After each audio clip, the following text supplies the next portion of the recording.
Welcome back to Close Up. On Capitol Hill, they're trying to hammer out the next round of financial relief to defray some of the economic toll taken by the COVID-19 pandemic. But there are disagreements over just how far it should go. Here this morning to discuss that and much more is Congresswoman Annie Kuster. Congresswoman, thanks for joining us. Good morning, Adam, and great to be with you. Thanks so much. So, Congresswoman, when you were last with us 3 months ago, we discussed what you'd like to see in a second relief package. That work is obviously still ongoing. The White House just said it does want a bill. But is this turning into an impasse between House and Senate? And what's standing in the way? Well, I don't think so. I think the negotiations are going on behind the scenes. What I think is important, and I've talked to the governor about this, I know he's been trying to talk to the Republican senators. The HEROES Act that passed in the House is funding to reimburse the states and local municipalities, not just for the cost of responding to the COVID virus, but also the lost revenue. If you think about it here in New Hampshire, the dramatic toll on cuts that have taken to the hospitality and tourism industry. So we've lost a lot in revenue from our rooms and meals tax. And then, of course, the local property taxes when people have been out of work. So I've heard the governor talk about over $500 million here in New Hampshire, and that's 20% of our state budget and could be dramatic cuts. Our HEROES Act that we passed in the House and we're waiting to see in the Senate, pass the Senate, has funding to reimburse those cities and towns and more funding for testing, tracing, and isolation of cases. That's how we've gotten on top of the public health crisis here in New Hampshire, and we need to see more of that across the country in order to really eradicate COVID-19. There are a lot of business owners in New Hampshire saying they can't get all the way back up and running because the workforce isn't there. Employees are sticking with the $600 a week unemployment benefits. Do you think those unemployment benefits should continue at that level beyond the end of this month when it is set back to revert back to the standard, I think, $378 per week?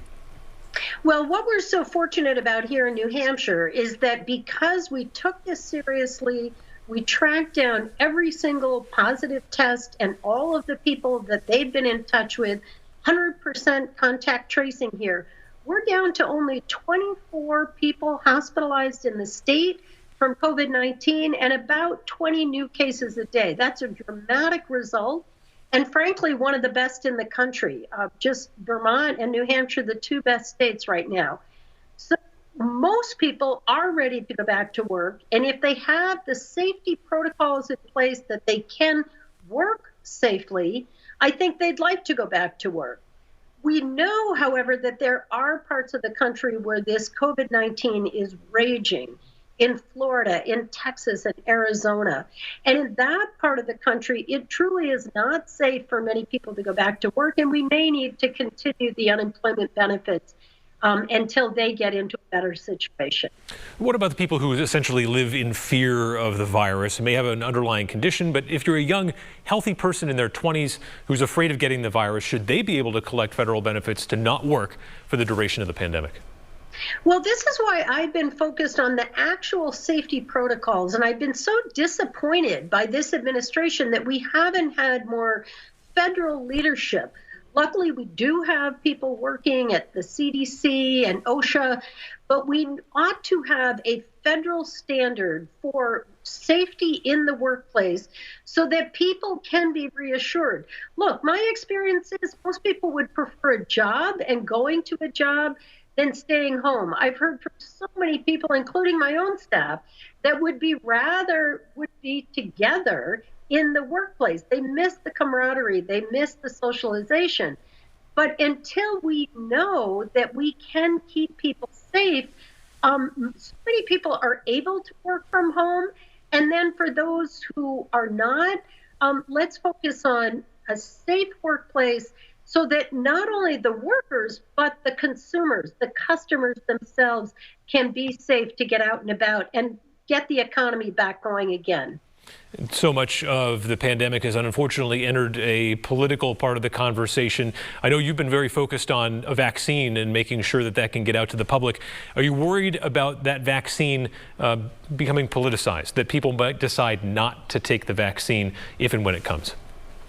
Well, look, it's been a tragic mistake for the president to politicize the mask. The truth is that the mask, the physical distancing, the hand washing and hygiene are the #1 way to stop the spread of COVID-19. We know it's successful because we do it here in New Hampshire and we've shown the success. But one of the reasons that I was concerned about his plan to come with a rally to New Hampshire, it's now been canceled. But I was concerned because down in Tulsa, Oklahoma, where he had a rally, we ended up with 500 new cases from people being in close contact without a mask. So I'm very much hoping that the vaccine will not be politicized in the same way. We've got to follow the science. I'm very excited. I was on a call this week. Pfizer is one of the companies. They're talking about being able to manufacture 100 million doses by the end of 2020 and 200 million doses in 2021. Moderna is another company. I think there are about 7 that are being chosen for very promising results with a vaccine to stop COVID-19 in its tracks. Once we have that, we need to focus on the equitable distribution. And I have legislation that will ensure that everyone has access. Vulnerable communities, including seniors, people in rural communities, urban communities, communities of color, everyone should have access. And I very much hope that it does not become politicized, because the truth of the matter, with a virus as contagious as COVID-19, none of us are safe unless everyone is safe. We've got to eradicate the virus. The vaccine is the goal. So in the wake of the killing of George Floyd, there's a renewed push for criminal justice reform. Just curious where you stand on this concept of defunding the police. What I believe in is the reevaluation of our budgets. And I think here in New Hampshire, this is less of an issue.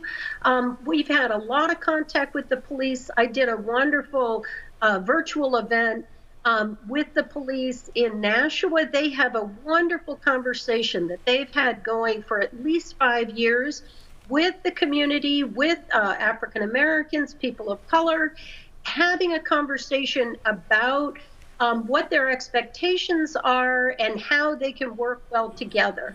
We do have one community that I'm concerned about, honestly, and the AG's office and the FBI have been investigating racial bias.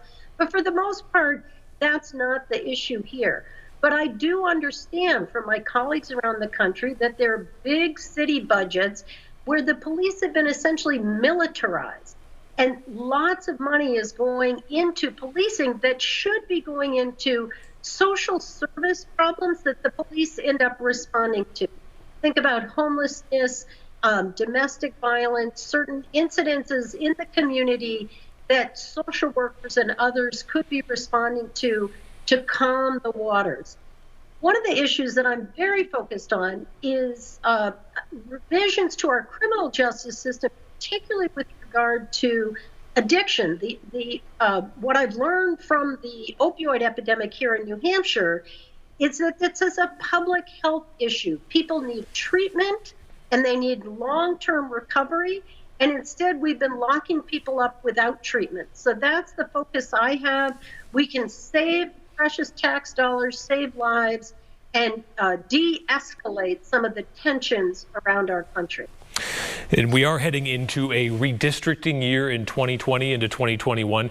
I'm curious, you've been in Congress for a while now. Do you support any changes, if you win, coming up here in 2020 to your district, CD2 in New Hampshire? Well, you know, that's really a state issue. I've never gotten involved in that before. I have had a couple of changes. A few towns have come and gone from my district along the margins. But my feeling about this is that really at the end of the day, we have 2 pretty equal districts in terms of Republican and Democrat. They're tough for the Democrats, but I'm proud to have held this seat for 4 terms, running for a 5th. And I think at the end of the day, the state legislature will make the decision, and I'm happy to live with it. All right, Congresswoman Annie Kuster, thanks for joining us on Close Up. We appreciate your time. Terrific. Thank you, Adam, and always great to be with you. Please stay safe. You as well.